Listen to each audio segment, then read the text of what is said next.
বন্ধুরা, আপনারা তো সজনে শাকের অনেক রেসিপি খেয়েছেন, কিন্তু কাঁঠালের বীজ দিয়ে সজনে শাকের রেসিপি কখনো খেয়ে দেখেছেন? সজনে শাক কিন্তু আমাদের শরীরের পক্ষে অনেকই ভালো। সপ্তাহে একদিন করে সজনে শাক খেলে সারা বছর তো আর কোনো ওষুধ খেতেই হবে না। ভিডিওটা স্কিপ না করে ভিডিও শেষ পর্যন্ত আমার পাশে থাকার অনুরোধ রইল।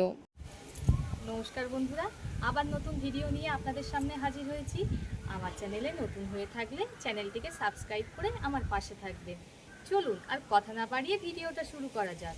এখানে আমি পুরো ফ্রেশ সজনে পাতা নিয়ে নিয়েছি, গাছ থেকে পুরো টাটকা পেড়ে এনেছি। আর নিয়ে এনেছি কাঁঠালের বীজ। প্রথমে কাঁঠালের বীজগুলোকে কেটে নেব। কাঁঠালের বীজগুলো 2-3 দিন রোদ্দুরে খুব ভালোভাবে শুকিয়ে নিয়েছিলাম। দেখুন ওপরের খোলাগুলো কেমন উঠে যাচ্ছে। খোলাগুলোকে ছাড়িয়ে নেব। আমি আমার পরিমাণ মতো কাঁঠালের বীজ নিয়ে নিয়েছি। আপনাদের যতটা পরিমাণ লাগবে ততটা পরিমাণ নিয়ে নেবেন। দেখুন এইভাবে কেটে নিচ্ছি। কত সহজে খোলা উঠে যাচ্ছে। আমি আমার মতো শেপ দিয়ে নিচ্ছি, আপনারা আপনাদের মতো শেপ দিয়ে নেবেন। সব কাঁঠালের বীজগুলোকে ঠিক এইভাবে কেটে নেব। আপনারা যদি কাঁঠালের বীজ খুব একটা বেশি শোকাতে না পারেন, সেরকম অবস্থায় কেটে নিয়ে তারপরে ওপরে খোলাটা ছাড়িয়ে নেবেন। দেখবেন খুব সহজেই উঠে যাচ্ছে। দেখুন খুব সহজেই খোসা উঠে যাচ্ছে। এইভাবে সব কাঁঠালের বীজগুলোকে কেটে নেব। আমি সব কাঁঠালের বীজগুলোকে ঠিক এমন ছোট ছোট করে কেটে নিয়েছি।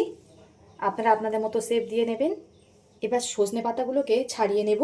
এগুলো কিন্তু ছাড়ানো খুবই সহজ। ডাঁটের দিকটা ধরে একটু হালকা টান দিলেই সব উঠে যাবে। এই শক্ত ডাঁটিগুলো কিন্তু ফেলে দেব।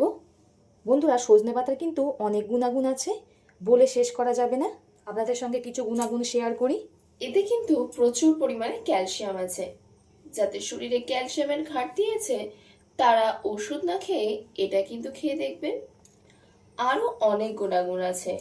এটি শরীরের রোগ প্রতিরোধ ক্ষমতাকে বাড়িয়ে তোলে, ডায়াবেটিস নিয়ন্ত্রণে রাখে, রক্ত স্বল্পতা দূর করে, প্রেশার নিয়ন্ত্রণে রাখে।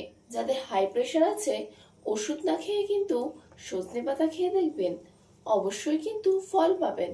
সজনে পাতা বন্ধুরা এতই গুণ, অবশ্যই সামনে দেখতে পেলে একবার হলেও খেয়ে দেখবেন, খুবই উপকার পাবেন। দেখুন ডাঁটিগুলো কেমন বাদ চলে যাচ্ছে। আর পাতাগুলো সব চুনিয়ে নিচ্ছি। এই শক্ত ডাঁটিগুলোকে অবশ্যই কিন্তু বাদ দিয়ে দেবেন। গ্রাম বাংলায় গাছে তো সজনে পাতা পাওয়াই যায়, কিন্তু যাদের পাওয়া যায় না তাদের বাজার থেকে কিনেও খাবেন। যখনই দেখতে পাবেন নিয়ে আসবেন। এর কিন্তু প্রচুর গুণ থাকে। এইভাবে সব সজনে পাতাগুলোকে ছাড়িয়ে নেব। অবশ্যই কিন্তু এই শক্ত ডাঁটি বাদ দিয়ে দেবেন। সব সজনে পাতাগুলোকে ডাঁটির থেকে ছাড়িয়ে নিয়েছি। এবার পাতাগুলোকে খুব ভালোভাবে ধুয়ে নেব। পাতাগুলো কিন্তু খুব পরিষ্কারভাবে ধুয়ে নিয়েছি। অনেক সময় সজনে পাতায় ছোট ছোট পোকা থাকে, সেগুলো কিন্তু খুব ভালোভাবে খেয়াল করতে হবে। এদিকে কাঁঠালের বীজগুলোকেও ধুয়ে নিয়েছি খুব ভালোভাবে।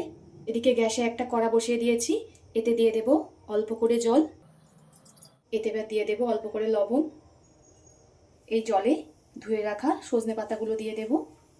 অবশ্যই বন্ধুরা একবার এটা ট্রাই করবেন, খুবই ভালো লাগে খেতে। গরম ভাতের সঙ্গে তো একেবারে জমে যাবে। খুব ভালোভাবে এই জলে সজনে পাতাগুলোকে সিদ্ধ করে নেব। নেড়ে চেড়ে খুব ভালোভাবে কিন্তু এই জলেই সিদ্ধ করে নিতে হবে। পাতাগুলো কিন্তু খুব ভালোভাবে সিদ্ধ করে নিয়েছি। দেখুন আমি অল্প জল দিয়েছিলাম, ওই জলেই সিদ্ধ হয়ে গেছে। বাকি যে জলটা আছে সেটা কিন্তু আমি ফেলে দেব না, এই জল সমেতই নামিয়ে নেব।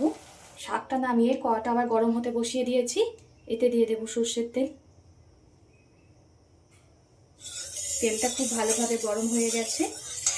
এই গরম তেলে দিয়ে দেব একটা শুকনো লঙ্কা, কালো জিরে। ফোড়নটাকে একটু ভাজা ভাজা করে নেব। একটু কালো জিরে ফোড়ন দেবেন, তাহলে খেতে বেশি ভালো হবে। ফোড়নটাকে একটু ভাজা ভাজা করে নিয়েছি। 5-6 কোয়া রসুন ঠিক লম্বা লম্বা করে কেটে নিয়েছি, সেটাকে দিয়ে দেব। দিয়ে দেবো একটা বড় সাইজের পেঁয়াজ কুচি। সব কিছুকে একটু হালকা ভেজে নেব। আমি 1 মিনিট মতো ভেজে নিয়েছি। এবার এতে দিয়ে দেবো একটা মিডিয়াম সাইজের আলুকে ঠিক এমন লম্বা লম্বা করে কেটে নিয়েছি সেটাকে। যে কাঁঠালের বীজগুলোকে ধুয়ে রেখেছিলাম কেটে, সেগুলোকে দিয়ে দেব। এবার আলু কাঁঠালের বীজ খুব ভালোভাবে ভেজে নেব। এতে দিয়ে দেবো অল্প করে লবণ, যেহেতু শাক সিদ্ধের সময় লবণ দেওয়া ছিল, লবণটা একটু বুঝে দিতে হবে। এই লবণটা দিলে আলু কাঁঠালের বীজ খুব ভালোভাবে নরম হয়ে যাবে। সব কিছুকে খুব ভালোভাবে ভেজে নেব। আমরা অনেকে আছি কাঁঠাল খেয়ে কাঁঠালের বীজ ফেলে দিই, কিন্তু কি বলুন তো, কাঁঠালের থেকে কাঁঠালের বীজটা বেশি ভালো লাগে খেতে। আর সজনে শাক দিয়ে কাঁঠালের বীজ আপনারা হয়তো অনেকেই খেয়ে দেখেননি। আমার এই রেসিপিটা দেখার পরে একবার হলেও ট্রাই করবেন, খুবই ভালো লাগবে খেতে। সব কিছু খুব ভালোভাবে ভেজে নেব।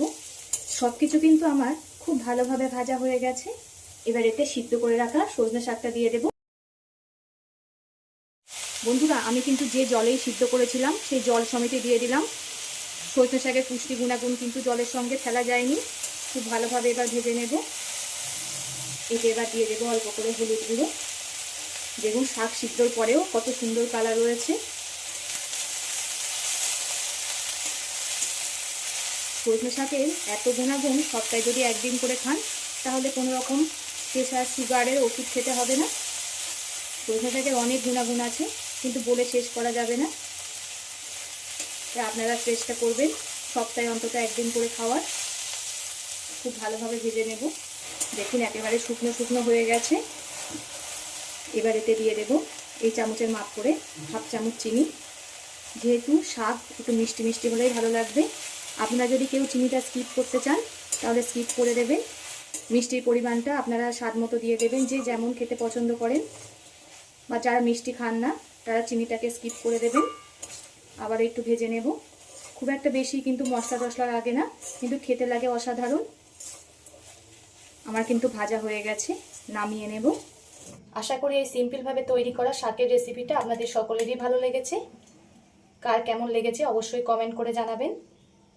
আপনাদের কমেন্টের আশায় থাকবো। এটা গরম ভাত রুটি দিয়ে খুবই ভালো লাগবে খেতে। এতক্ষণ ধৈর্য ধরে ভিডিওটা দেখার জন্য সকলকে অসংখ্য ধন্যবাদ। সবাই সুস্থ থাকবেন, ভালো থাকবেন। পরবর্তী একটা নতুন রেসিপি নিয়ে আপনাদের সামনে আবার হাজির হচ্ছি।